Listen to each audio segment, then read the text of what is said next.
Ok les amis, j'espère que voilà que vous êtes tous en forme. On est ce matin dans la deuxième partie de la troisième partie de notre série, Une foi qui croit. Alors j'aurais pu faire les choses un petit peu plus simples en disant simplement voilà qu'on est dans une quatrième partie. Mais la réalité, c'est que pour ceux qui se rappellent, la dernière fois, donc j'étais au troisième volet de la série, Une foi qui croit, mais du fait que vous écoutez lentement et que voilà, j'ai des fois beaucoup de matière aussi. L'idée, c'est que j'ai fait cette troisième partie en deux parties. Le truc de fou. Donc aujourd'hui, on est dans la deuxième et dernière donc partie de notre série. En tout cas, moi, j'espère que vous avez été bénis par cette série. Je dois vous le dire qu'à titre personnel, j'étais très béni de pouvoir travailler là-dessus, de pouvoir prier là-dessus. Je crois que c'est quelque chose de véritablement extraordinaire.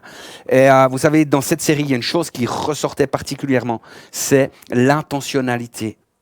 Et je crois que c'est une clé. Et vous le savez peut-être pour la plupart d'entre vous, je fais partie des heureux élus. On est peu nombreux, mais qui avons fait la formation de chasse dans le canton de Vaud. Et je dois vous dire une chose, c'est que c'est une formation qui est exigeante. En fait, tu peux la faire sur une année, sur 2 ans, voire c'était sur plus. Je crois que c'est quand même à un moment, il y a une limite de 5 ans. Mais disons, en fait, vous savez, il y a beaucoup de matière. Donc, si tu veux réussir, tu n'as pas le choix. Tu dois travailler, tu dois reprendre la matière, tu dois étudier, pratiquer, etc. Ceux qui ont fait des études vont me dire, oui, mais ça va là pour tout. Il n'y a pas que pour ce domaine-là. Mais moi, ce qui m'étonne dans tout ça, c'est que tu sais, des fois, en tant que chrétien, on veut grandir dans la foi. On veut vivre des trucs de fou avec le Seigneur. Tu sais, on veut avoir des révélations, on veut vivre des choses profondes, mais on va se contenter d'avoir entendu un message une seule fois. Puis on se dit, tiens, tu sais, c'est acquis, j'ai entendu, c'est bon, c'est coche. C'est acquis, c'est suffisant. Alors c'est suffisant parce qu'il n'y a pas d'examen. J'hésitais à faire ça. Je me suis dit, on préfère des examens à la fin de la série, voir ce que les gens ont retenu, etc. Mais la réalité, c'est, mais qu'est-ce qu'on veut pour nos vies? Et si on croit que le Seigneur veut fortifier notre foi, qu'il veut la faire grandir, qu'il veut la faire mûrir, et puis qu'on veut porter vraiment un fruit de gloire pour le roi des rois, ben moi j'aimerais juste vous encourager à pouvoir reprendre cette série sur notre chaîne YouTube. Et vous savez, on est une génération de bénis. Parce qu'à l'époque, il y avait des cassettes. Tu devais payer 20 balles la cassette. L'enregistrement était pas terrible. Tu payais 20 balles la cassette et puis voilà, tu pouvais écouter. Aujourd'hui, c'est gratuit. Il y a buffet à volonté. Tu peux aller te servir, tu peux partager, tu peux donner plus loin, tu peux bénir d'autres, tu peux te rebénir et te rebénir à l'infini. Donc ne vous privez pas de ces bénédictions. Amen. Ce qu'on a dit dans la première partie de ce volet-là, de cette foi qui croit, c'est qu'on veut donner à la nouvelle, prochaine génération une communauté qui en vaut la peine. Tu peux mettre le slide suivant. Et ce qu'on a vu, c'est qu'au milieu de nous, on porte un témoignage de fou. Je ne sais pas ceux qui étaient là le 14 avril. Moi, c'est quelque chose qui m'a beaucoup touché le 14 avril dernier. Quand j'ai demandé qui ici avait reçu soit des paroles prophétiques, des paroles de connaissance, avaient vécu une délivrance, une guérison, 100% des personnes présentes ont levé la main. C'est-à-dire 100% des gens ici ont vécu quelque chose du Saint-Esprit de manière extraordinaire. Et ça, franchement, ce qu'on vit, ça en vaut la peine. D'accord? Ça vaut la peine de le modéliser, ça vaut la peine de pouvoir le reproduire. Et j'aimerais nous encourager, ne manquons pas cette puissance. Et lorsque on crée, en fait, une communauté qui en vaut la peine, alors ça va prendre du temps, ça demande des efforts, ça demande de la prière, mais lorsqu'on crée, intentionnellement pour nos enfants, puis pas que pour nos enfants, hein, quelque part pour tous, mais quand on crée intentionnellement cette communauté qui en vaut la peine, alors tout va changer dans leur vie. Et vous savez, si quelqu'un essaye de se moquer d'eux, puis dit attends, toi tu bois pas? Tu regardes, on a l'âge, on est tous défoncés, on picole, etc. Puis là, tout d'un coup, votre enfant, il peut dire, en fait, c'est pas seulement moi. Mais devinez quoi? Chez nous, on fait pas ça parce qu'on poursuit un idéal. Puis l'autre qui dit, attends, une minute. Vous n'allez pas me dire que vous vous réservez pour le mariage aussi? C'est vraiment le truc le plus relou qui existe. Il va pouvoir leur dire, mais en fait, c'est moi, je fais pas ça. En fait, nous, les chrétiens, on a un idéal. Nous, on recherche un sommet. Tu dis, attends, tu vas pas me dire que tu crois en Dieu non plus, à ces trucs de Jésus. En fait, ce que tu dois comprendre, c'est qu'il y en a des milliers comme moi. En fait, on est des milliards même de qui, à travers les siècles, tu sais, on a voulu servir, on a voulu adorer Dieu. Et vous savez, moi, je crois que c'est pas une fatalité que nos jeunes soient plus attirés par l'esprit du monde que par le Saint-Esprit. Je crois que c'est pas une fatalité qu'ils choisissent de saouler, de multiplier des relations amoureuses avec des non-chrétiens et qu'ils couchent avant le mariage. Nous devons leur donner une communauté qui en vaut la peine. Amen.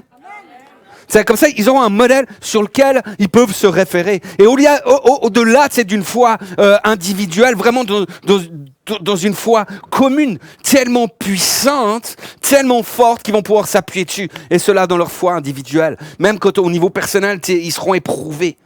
Et c'est pour ça, les amis, que je répète, que j'insiste, et que vraiment je crois que c'est important, mais témoigner dans l'Église de ce que Dieu fait dans nos vies, de quelle manière il agit. Ça va libérer la puissance de Dieu, le miraculeux, la faveur de Dieu, la grâce de Dieu, la puissance de Dieu. Vraiment, tout ça, ça va libérer où ça? Dans l'Église. Amen. Alors, franchement, si on n'a rien à témoigner, je crois qu'il n'y a pas 36 000 réponses à donner. Premièrement, soit, en fait, ça veut dire que tu vis rien avec Dieu. Puis à ce moment-là, je pense que ça vaut la peine de se poser des questions. Pourquoi tu vis rien avec Dieu? Et peut-être la manière dont tu vis la foi. Ou soit, tu sais, c'est simplement qu'il faut peut-être qu'on change notre manière de regarder les choses. Et qu'on apprenne à compter les bénédictions dans les petites choses. Qu'on apprenne à voir, en fait, là où Dieu agit. Tu sais, parce que s'il y a toute une culture là derrière, la Bible dit que quand t'es fidèle dans les petites choses, alors Dieu t'en donne des grandes. Et quand t'es fidèle, que t'es reconnaissant, c'est la culture de la reconnaissance, en fait. Quand t'es reconnaissant dans des petites choses, des petites bénédictions, eh ben, il y a des grandes qui peuvent venir. Je devrais entendre des amen, entendre que vous êtes avec moi.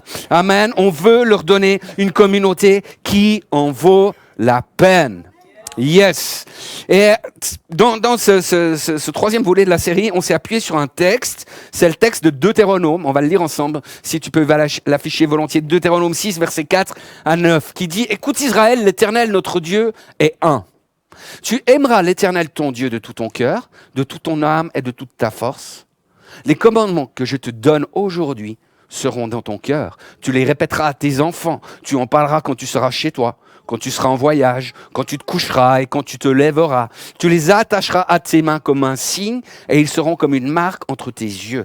Tu les écriras sur les montants de la porte de ta maison et sur les portes de tes villes. Tu peux directement mettre l'image suivante. Merci. Et je vais m'appuyer sur ce verset 5. Tu aimeras le Seigneur ton Dieu. De quoi? Ouais, j'ai besoin d'aide, les amis. Allez, on va s'aimer, hein? On va s'aimer les uns les autres. Alors, aime le Seigneur ton Dieu. De quoi? De tout ton cœur. Et avec quoi?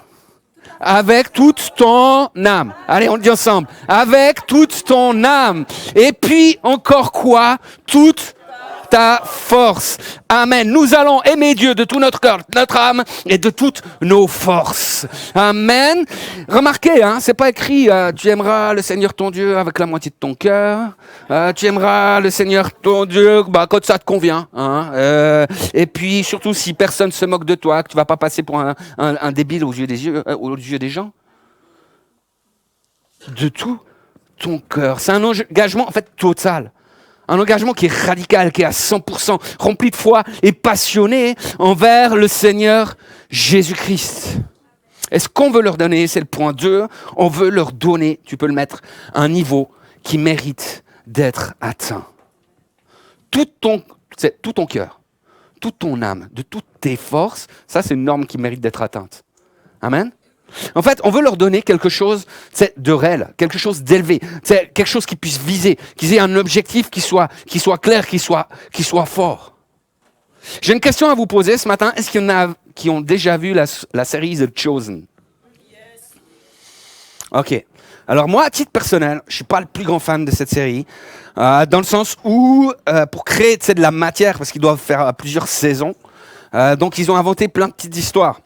Et ces petites histoires, voilà, des fois elles sont pas trop bibliques, et puis des fois elles peuvent induire des gens voilà, qui connaîtraient pas la parole de Dieu. Mais par contre, il faut reconnaître une chose, c'est qu'elle est bien faite. Elle répond vraiment aussi au code de l'époque. Tu sais, elle sait utiliser les clés émotionnelles pour toucher les gens. Tu sais, à l'époque, nous, on avait la petite maison dans la prairie. Et The Chosen, c'est un petit peu comme la petite maison dans la prairie. Si tu pleures pas à un moment dans l'épisode, c'est que tu as raté un truc. Mais après, il faut savoir que c'est pas le Saint-Esprit, c'est les violons. C'est des codes émotionnels. Donc, voilà. Mais il y a une chose qui est vraiment exceptionnelle dans cette série. Et c'est pour ça que je veux le souligner. Il y a quelque chose qui est vraiment bien. C'est la manière dont ils mettent en évidence les contextes. Et je pourrais vous donner par exemple l'exemple de Matthieu. Alors autant je déteste vraiment le caractère qu'ils ont donné à Matthieu. C'est vraiment le bobo de 2024. Je veux dire voilà, c'est détestable. Mais bon, voilà. Par contre, quand ils montrent quel est le contexte, tu sais, autour d'un collecteur de taxes, un collecteur d'impôts, comment ça se passe? Ça, c'est terriblement bien fait. Tu vois bien les tensions qui existent dans la relation qu'ils ont à la fois avec les Romains, tu sais, et à la fois avec le peuple juif, par exemple. Et il montre au début là, qu'il présente Matthieu. En fait, tu vois que son meilleur pote c'est un chien. Alors contextuellement, c'est pas possible. Hein. Je veux dire, les chiens, ils n'avaient pas de la place comme chez nous aujourd'hui. Mais tu vois qu'en fait, il a pas d'amis. Tu sais, quand tu as des gens que tu rencontres qui disent qu'ils préfèrent les animaux aux êtres humains, en général, c'est qu'ils ont des problèmes relationnels. Tu sais, alors, ils ont été blessés, il y a eu plein de choses, hein, on va pas juger, on va pas critiquer. Mais la réalité est là. Et puis, il nous présente voilà, Matthieu de cette manière-là. Et il y a, par exemple, dans un épisode, un truc que j'ai beaucoup aimé, tu vois les disciples qui marchent ensemble. Il y a un côté aussi très humain qui est assez cool, où tu vois tout d'un coup les gens un peu avec la patte un peu humaine. Je trouve que c'est bien fait. Et puis là, tu vois, ils marchent ensemble, ils se vannent, etc. Ils rigolent, ils sont là. Et puis tout d'un coup, ils se mettent à réciter des psaumes. Est-ce qu'il y en a qui ont vu ça? Et moi, je me suis dit, waouh, c'est impressionnant cette histoire-là. Mais il faut savoir que dans l'Ancien Testament, un enfant, il mémorisait, c'est pas un verset de la Bible, pas pas un chapitre de la Bible. Vous savez ce qu'il mémorisait? Le Pentateuque. Genèse, Exode, Lévitique, Nombre, Deutéronome. Je suis sûr qu'il y en a ici qui n'ont même pas lu les 5 livres. C'est pas les plus passionnants. Il y a des passages qui sont longs, mais eux, à 12 ans, un enfant, il pouvait te réciter les 5 premiers livres de la Bible. Et vous savez comment c'est possible qu'ils fassent cela? Vous savez comment c'est possible? Je vais vous dire, c'est simple, on leur a dit que c'était possible. C'est pour ça que c'était possible. Et ça vous rappelle peut-être une phrase de Mark Twain qu'on pourrait afficher. Ils ne savaient pas que c'était impossible, alors ils l'ont fait. Laisse seulement le slide. Hein.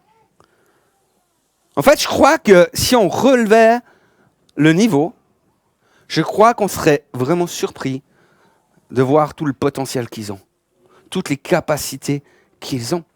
Le problème, c'est qu'aujourd'hui, nous, au niveau de la foi, on a baissé à fond le niveau. On l'a ramené vraiment à un niveau où c'est marqué avec Dieu, on fait des exploits, puis là, tu dis, ouais, mais bon, c'est pas un exploit, ça.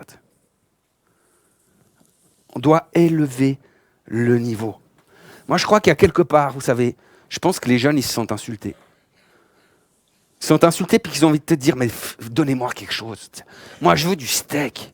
Je veux vivre des choses avec Dieu qui soient extraordinaires. Moi, je veux vivre quelque chose qui est fou. Toi aussi, mais t'es jeune. Alléluia. Parce que la première génération, ma sœur, elle est comme ça. La première génération, elle veut faire des exploits.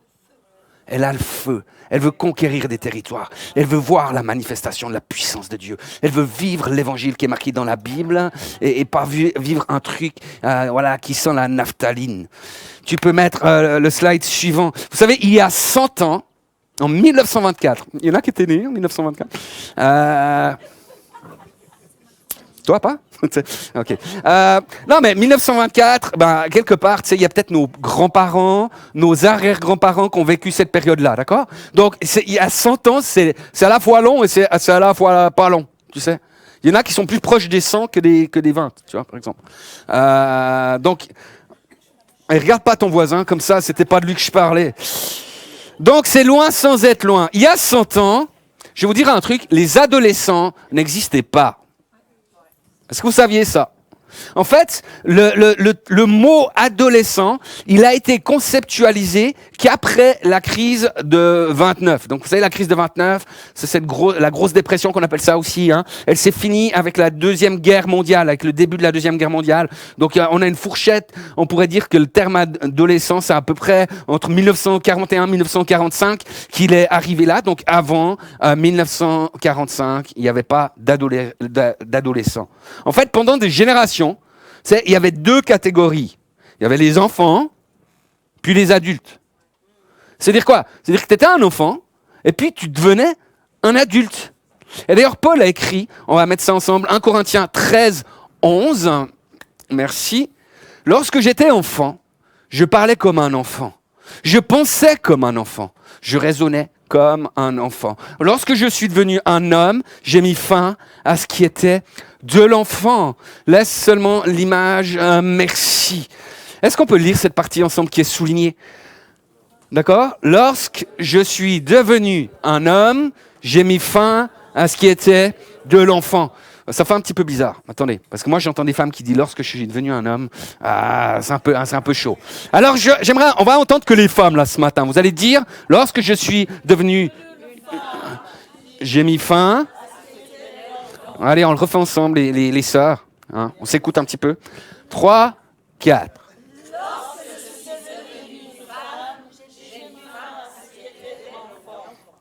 Amen. Et les hommes, on va le dire aussi parce que ça a donné du volume à ça. 3, 4. À ce qui était de l'enfant. Amen. Et vous savez quoi? Au lieu de mettre fin à ce qui était de l'enfant, notre société a donc créé les adolescents. Et elle a créé encore une espèce plus grave que ça, qu'on appelle les adolescents. Les adolescents, c'est des jeunes de 28 ans ou plus qui se comportent comme s'ils en avaient 14. Ils s'amusent tellement qu'ils ne parviennent pas à l'âge adulte. Et même certains, ils ont tellement peur des responsabilités qu'en fait, ça leur va très bien d'être des gosses jusqu'à pas d'âge. Nous, au lieu d'avoir des papas adultes qui se comportent comme des hommes, qui mettent des limites, des règles, qui modélisent quelque chose et qui donnent des objectifs de pureté, de sainteté, on a créé les papapotes. Les papapotes, c'est je préfère fumer un joint avec mon fils, comme ça je suis sûr qu'il ne fume pas n'importe quoi, et puis je peux gérer s'il a des problèmes. Alors ça, normalement, on ne voit pas trop dans les milieux chrétiens, gloire à Dieu. Par contre, ce qu'on rencontre des fois dans les milieux chrétiens, puis là, c'est pas gloire à Dieu, c'est le père qui s'enivre avec son fils, et puis qui trouve que c'est super parce qu'on vit des trucs ensemble. On a créé aussi les mamans-sœurs qui veulent être la confidente de leur fille. On est tellement fusionnels, ma fille et moi, on partage tout, on se raconte nos secrets, on s'échange nos fringues, on fait des soirées ensemble. Et puis la maman, elle est tellement contente. Parce que les gens dans la rue pensent qu'elles sont des sœurs. Et si tout d'un coup dans la rue, quelqu'un avait le courage de dire la vérité, écoute, ma sœur, t'es vraiment immature, tu dirais, ah mais tu me juges. Je crois, les amis, qu'il y a de nombreux fils qui voudraient dire à leur père, papa, j'ai pas besoin d'un pote, j'ai besoin d'un modèle à imiter, j'ai besoin de quelqu'un qui me dit stop. Tu vas te prendre un mur, arrête-toi. Il y a de nombreuses filles qui voudraient dire à leur mère, maman, je t'aime, il faut toujours commencer comme ça avec les mamans. J'ai besoin de quelqu'un qui me conseille selon la parole de Dieu. J'ai pas besoin d'une âme sœur. J'ai besoin de quelqu'un qui me donne un idéal à atteindre. La jeune génération a besoin d'adultes qui ont mis fin à ce qui était de l'enfant et qui soient des hommes et des femmes matures selon le cœur de Dieu, selon la parole de Dieu. Tu peux mettre le prochain slide. En fait, nous, on a créé une catégorie d'adultes, les adolescents, etc., qui pour la plupart, en fait, ils ont beaucoup de droits.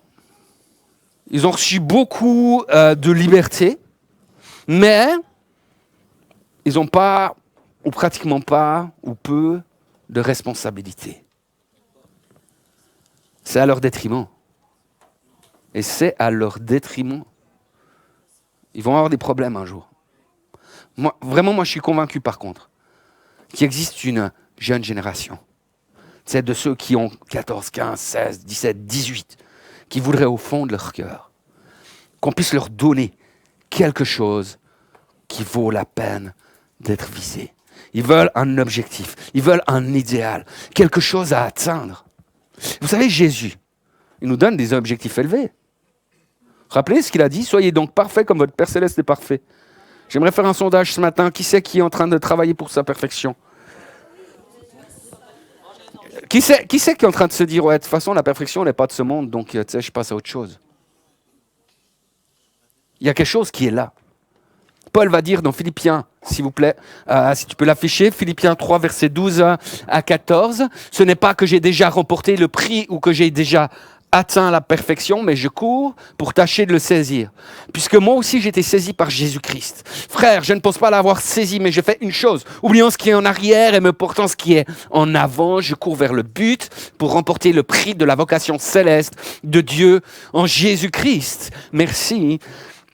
On veut leur donner un niveau qui vaut la peine d'être atteint. Tu peux mettre le slide suivant. Un niveau pour lequel, à quelque part, ça vaut la peine de courir. Un niveau pour lequel ça vaut la peine, tu sais, de se battre. Que ça vaut la peine, c'est de saigner, de pleurer et de rêver. Un niveau qui leur donne tout d'un coup, c'est des victoires, des vraies victoires dans leur quotidien. C'est comme des jalons, comme des victoires d'étape, où ils peuvent se réjouir et ils peuvent célébrer. Je devrais entendre des amen à ça. Mais il faut qu'on leur donne quelque chose où ils puissent découvrir leur plein potentiel. Vous savez, pensez à Jésus, je vous disais, mais dans le Nouveau Testament, il n'a pas abaissé les normes. Rien du tout.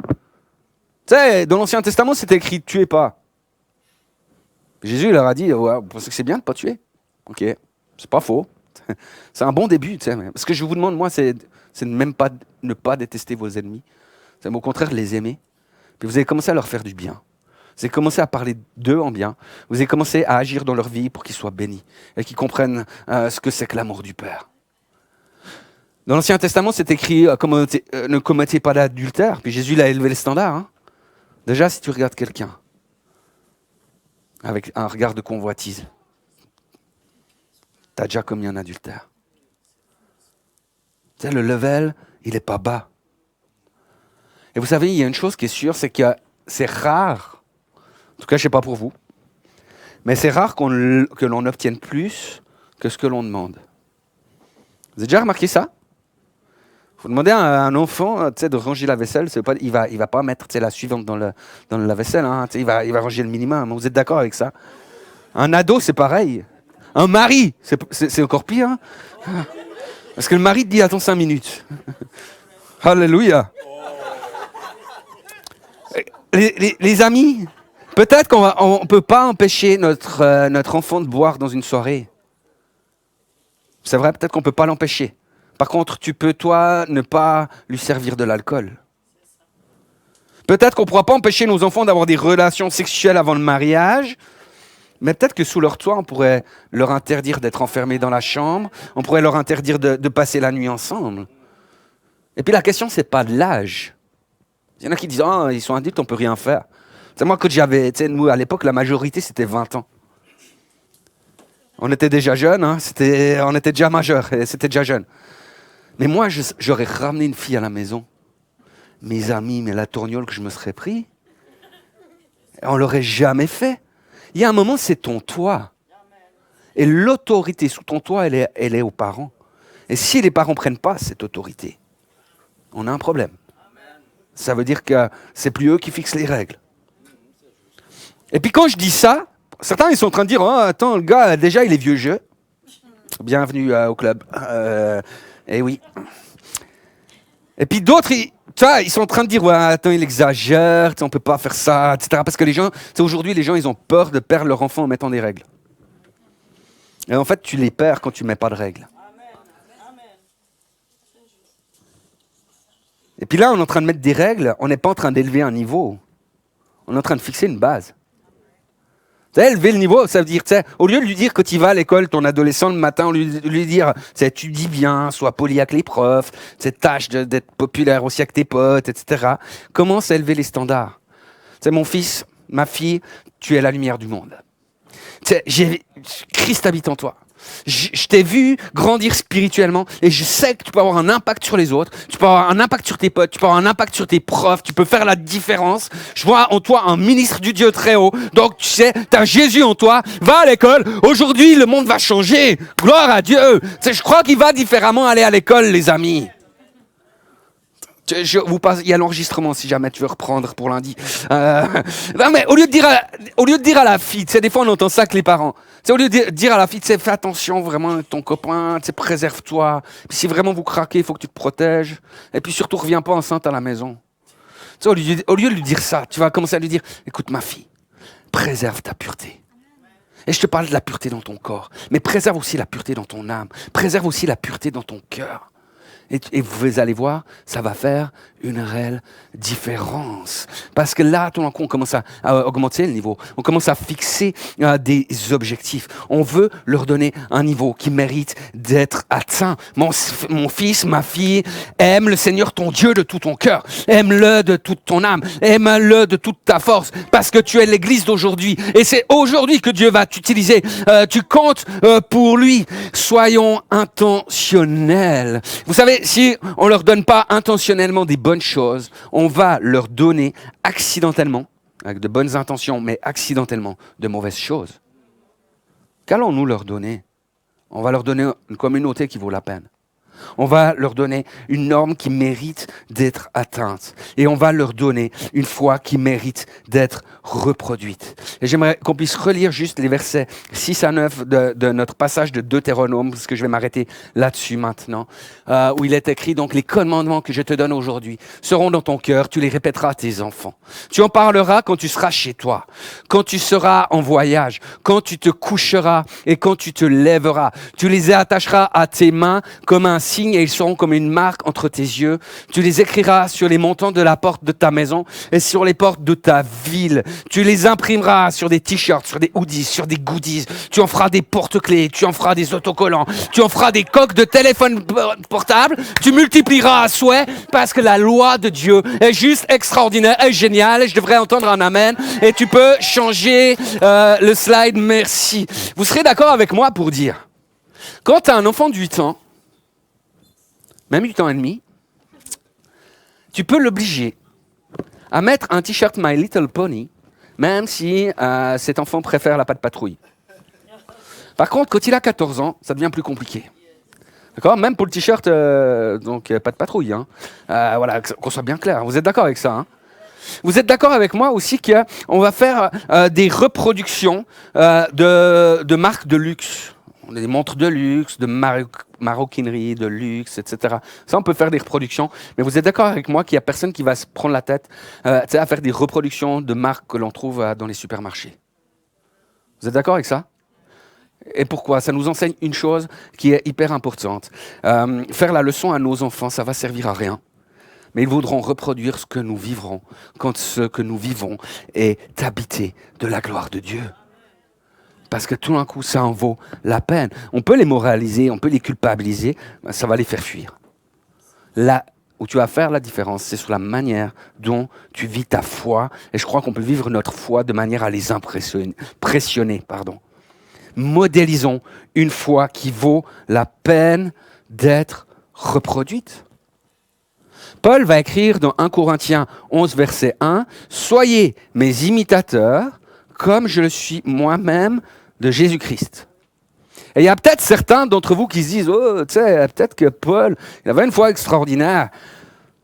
Je ne suis pas sûr que ma foi soit imitable. » Il y en a peut-être d'autres qui se disent, « Mais moi, ma foi, elle est pas géniale. J'ose pas dire à quelqu'un, imite ma foi. » Et je sais qu'il y en a pour qui ça résonne. Je sais qu'il y en a qui vivent avec cette chape de plomb sur eux, de culpabilité, qui se disent toujours que leur foi, elle n'est pas bonne, etc.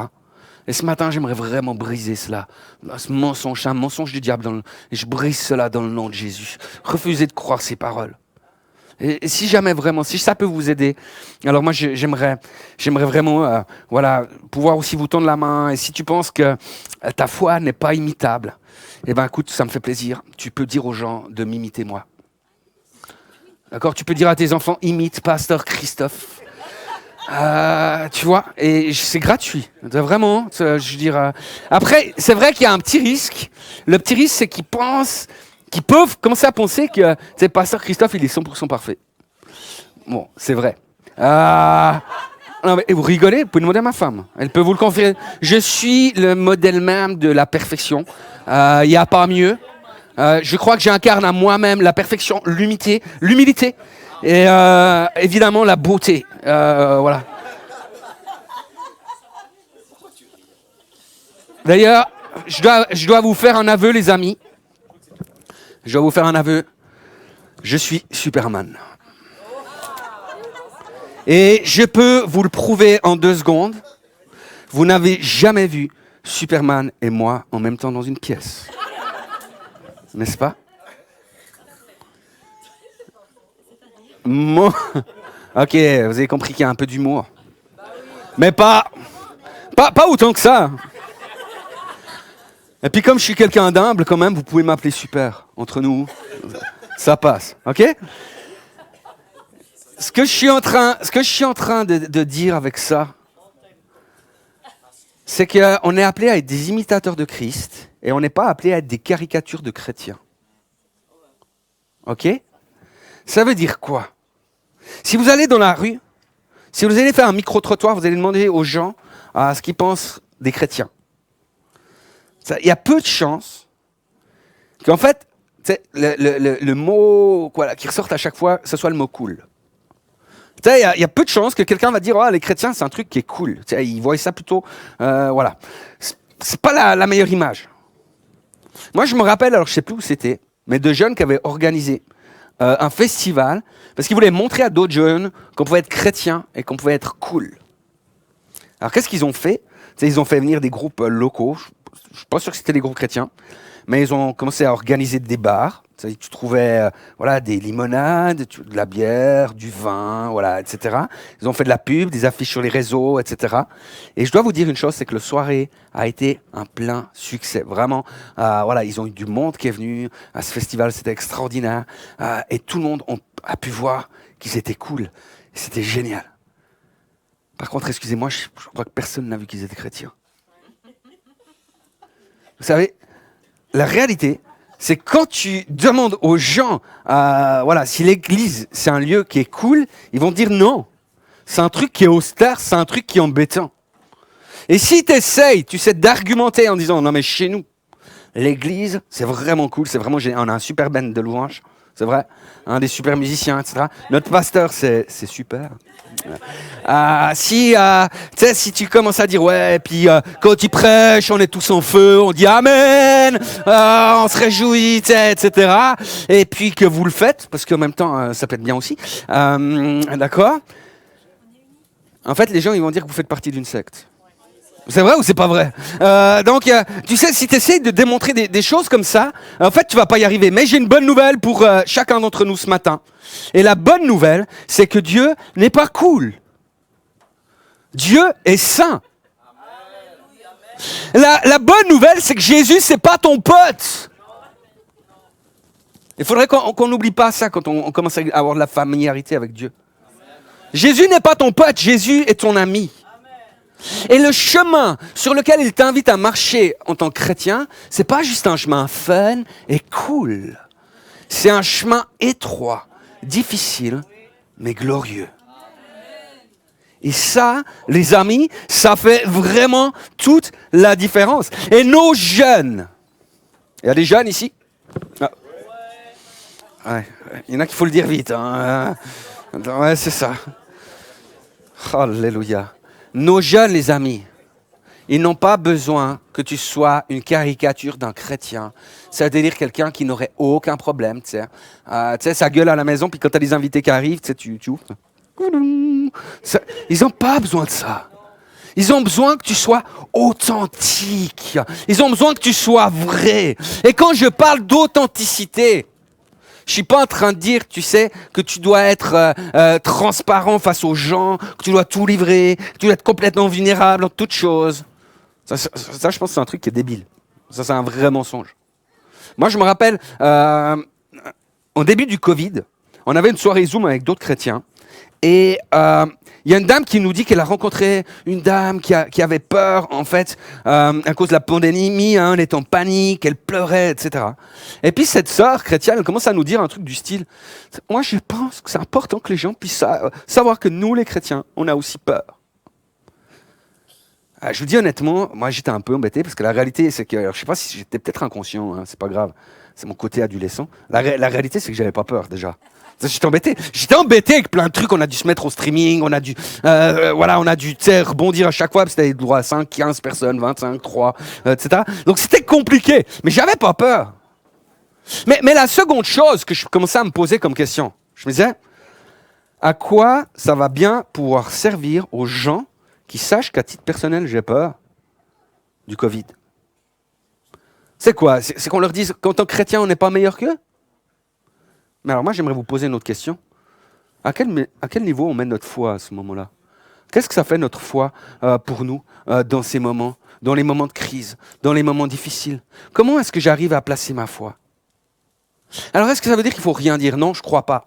Je vous donne un exemple avec Paul dans 1 Corinthiens 2, on va afficher ça s'il te plaît, les versets 3 à 5, où il dit « Moi-même j'ai été parmi vous dans la faiblesse et dans la crainte et dans un grand tremblement. Et ma parole et ma prédication n'ont pas été en parole persuasive de sagesse, mais en démonstration de l'esprit et de puissance, afin que votre foi ne repose pas sur la sagesse des hommes, mais sur la puissance de Dieu. » Tu peux mettre le slide suivant. Paul modélise en fait ce que c'est qu'une foi qui peut être reproductible. C'est-à-dire que c'est pas une foi qui nie les difficultés. Tu dis moi-même, j'étais dans la faiblesse, j'étais dans la crainte, j'étais dans le grand tremblement. Mais c'est bon, il s'arrête là. Il va pas commencer à raconter tous les problèmes. Tu sais, il y a des gens qui viennent vers toi, ils veulent que tu pries avec foi pour eux. Tu sais, ils commencent à te raconter tellement leur malheur, tellement leur truc, c'est qu'à la fin qu'ils ont raconté, t'as plus de foi.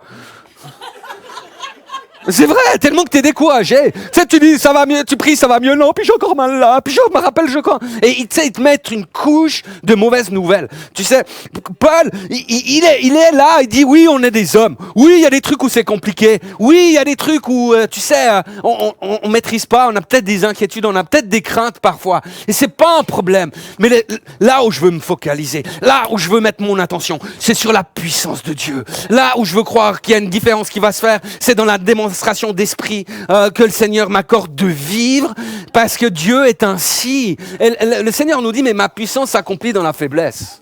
T'es faible? Ok, laisse Dieu agir. Et je crois que c'est ça qu'on peut modéliser. On est à la fin de cette série. Une foi qui croit. Et merci, tu pourras mettre le titre à nouveau. Mais c'est pas la fin d'une histoire. À mon avis, c'est le début d'une nouvelle aventure. C'est le début de quelque chose qui va véritablement pouvoir faire la différence, parce que Jésus veut écrire son histoire avec nous.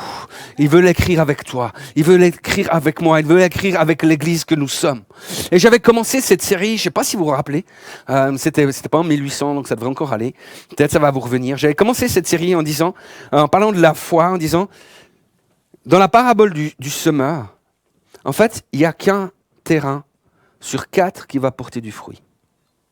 Et je disais, mais la réalité, c'est que pour que ce terrain porte du fruit, en fait, le semeur est sorti intentionnellement. Il a préparé le champ pour que ce champ puisse accueillir la bonne parole. Et c'est pour ça qu'on disait qu'on veut pouvoir impacter la nouvelle génération, pour qu'elle puisse vraiment recevoir cette parole. On veut préparer pour que tout ce qui est semé dans leur vie puisse porter un fruit de gloire. Mais si on élargit un petit peu cette pensée, qui est le semeur? Le semeur, c'est Jésus. Vous êtes d'accord avec ça? Et la Bible nous dit que nous avons tous reçu une mesure de foi. Elle a la différence, mais on a tous reçu une mesure de foi. Et c'est Jésus qui a choisi de nous placer les uns et les autres ici, dans l'Église. C'est comme si cette église, c'était comme si c'était le champ dans lequel Dieu nous avait semés. Ça va jusque-là? S'il y a un même champ, c'est qu'il y a une mission commune, les amis. Nous sommes appelés. Ça va être une église d'impact pour la côte, la Françoisine et la francophonie. Il y a une promesse commune. Il y a une vision commune.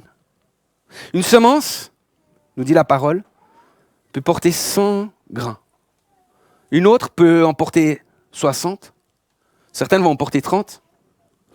Mais quel que soit le nombre, finalement, de grains que je porte, parce que nous sommes semés dans la même terre, et bien tout d'un coup, on va pouvoir offrir au Seigneur une récolte, une moisson.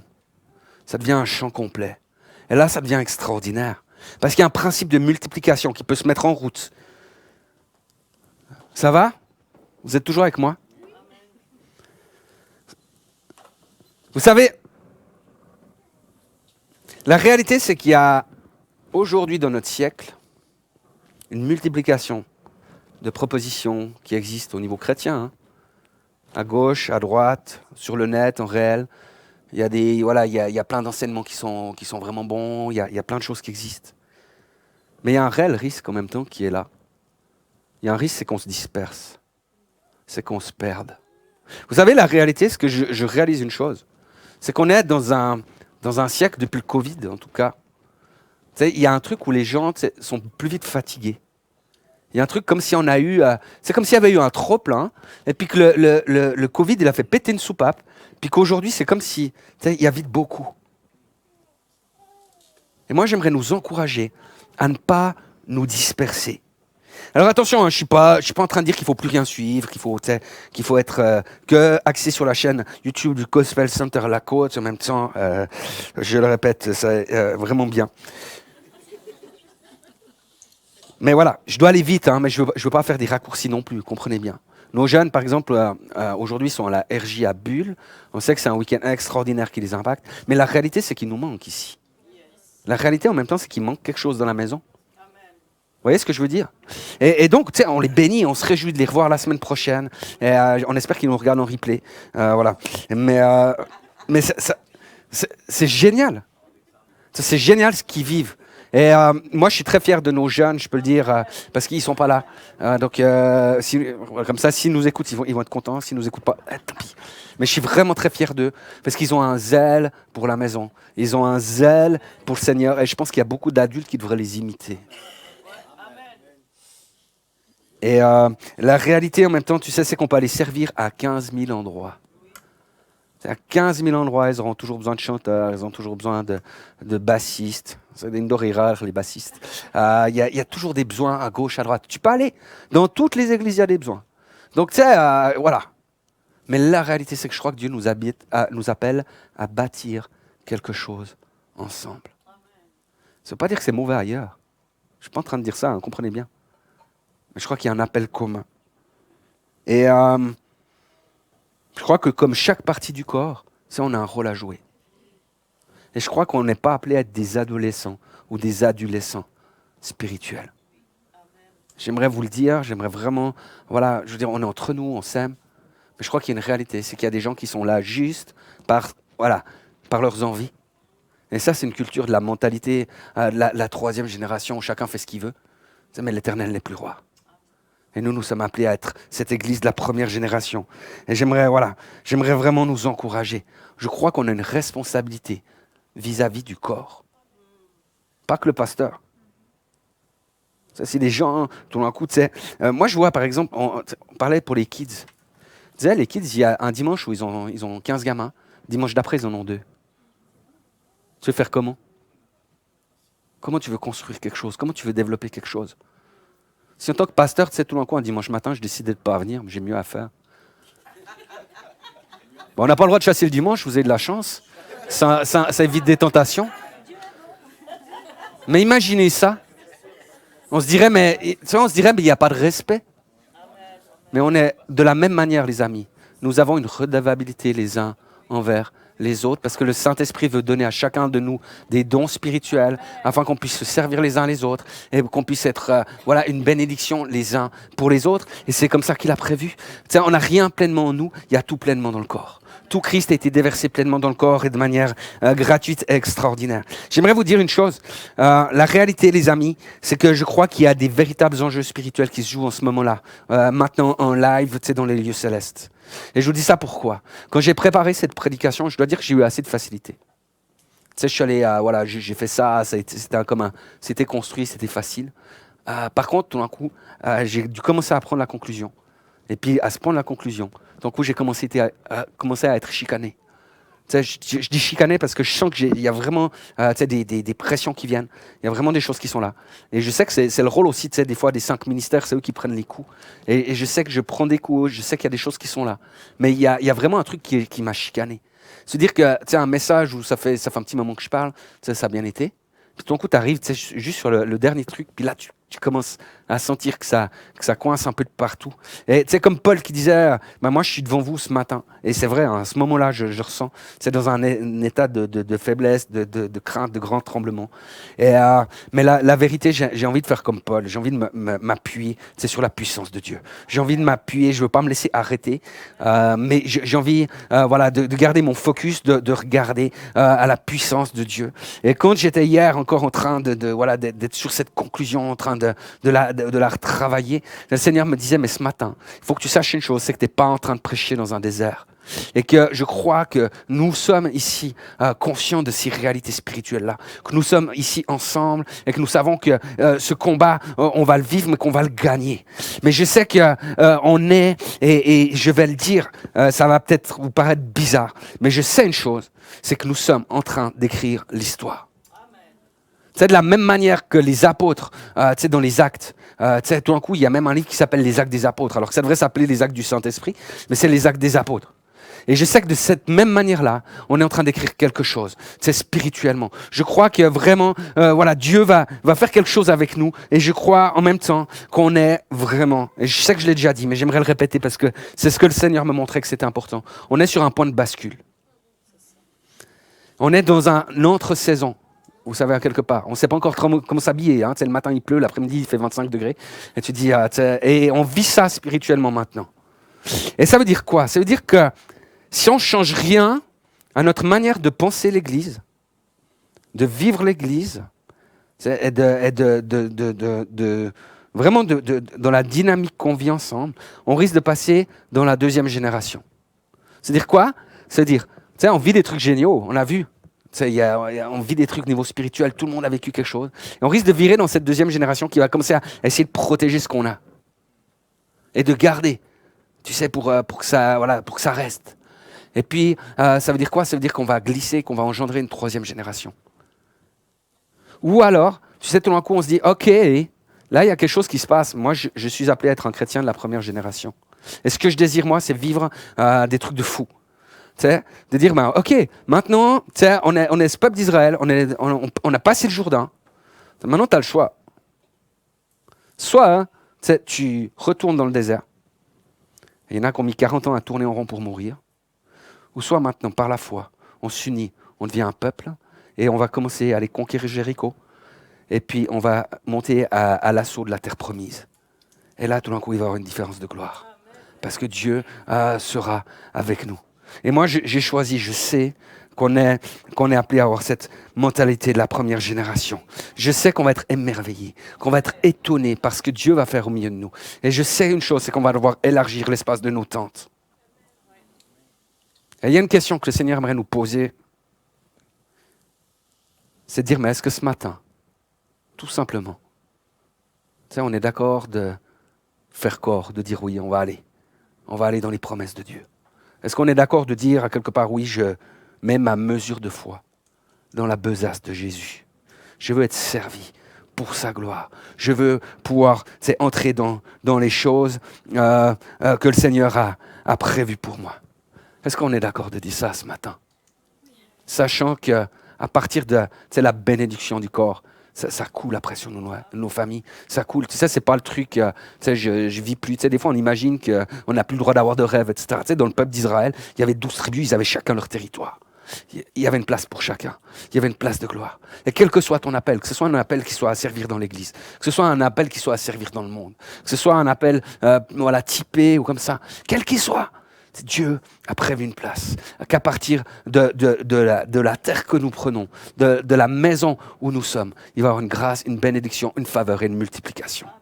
Que tous ceux qui disent ce matin, Jésus, OK, moi je mets ma semence, simplement on veut pouvoir se lever devant le Seigneur et puis on veut prier. Alléluia. Moi je veux proclamer, Seigneur Jésus, que nous sommes de cette génération qui s'empare des promesses et qui peut en quelques minutes traverser le Jourdain et mettre fin à 40 ans de désert. Alléluia. C'est énorme ça. En quelques minutes, le moment où ils ont passé le Jourdain, c'était la fin de la saison du désert. Tout a changé à ce moment-là. Mais Seigneur, on veut reconnaître qu'on a besoin de toi. On a besoin que tu nous unisses par ton esprit, que tu nous fasses de nous un corps qui s'aime, un corps qui prend soin des uns des autres. Parce que les déclarations, les intentions ne suffisent pas, Seigneur. On a vu dans l'histoire comment une armée aguerrie pouvait se retrouver paralysée en face d'un géant. Alors notre prière ce matin, Seigneur, que nous puissions en toutes circonstances être des hommes, des femmes de foi, qui s'appuient sur tes promesses, qui soient conduits par ton esprit, afin que nous ne marchions pas par la vue, Seigneur, mais que nous marchions par la foi. Et Seigneur, moi je veux bénir chacun de mes frères, bénir chacune de mes sœurs ce matin. Je crois que tu nous as appelés, Seigneur, à pouvoir faire partie de cette église. Alors moi je veux bénir tous ceux qui sont déjà ici, je veux bénir ceux qui viendront dans le futur. Et Seigneur, je te prie de pouvoir multiplier ta faveur dans nos vies. Je te prie de pouvoir multiplier en nous le zèle de ta maison. Que tu puisses nous délivrer du mal et vraiment libère, Seigneur, cette prospérité qui vient de toi. Cette prospérité qui commence par l'âme, afin de pouvoir gérer après tout ce qui s'en vient. Seigneur, fais de nous un peuple uni qui te chérisse et qui t'adore en esprit et en vérité. Seigneur, que nous soyons connus sur la côte, la France voisine et la francophonie par l'amour qui nous unit les uns aux autres. Oui, Saint-Esprit, nous nous offrons complètement à toi ce matin. Car nous savons que c'est à toi qu'appartiennent le règne, la puissance et la gloire. Et nous te disons merci, Seigneur, parce que tu nous appelles à écrire l'histoire. Et nous te remettons, Seigneur, ce pas de foi qu'on fait ensemble ce matin, mais sachant qu'il va permettre de changer le cours de l'histoire. Et on veut te remercier, Seigneur, de nous prendre avec toi pour l'écrire. Dans le précieux nom de Jésus. Et pour ta gloire seule, nous nous levons ce matin, Seigneur. Amen. Amen. Que son nom soit glorifié, béni.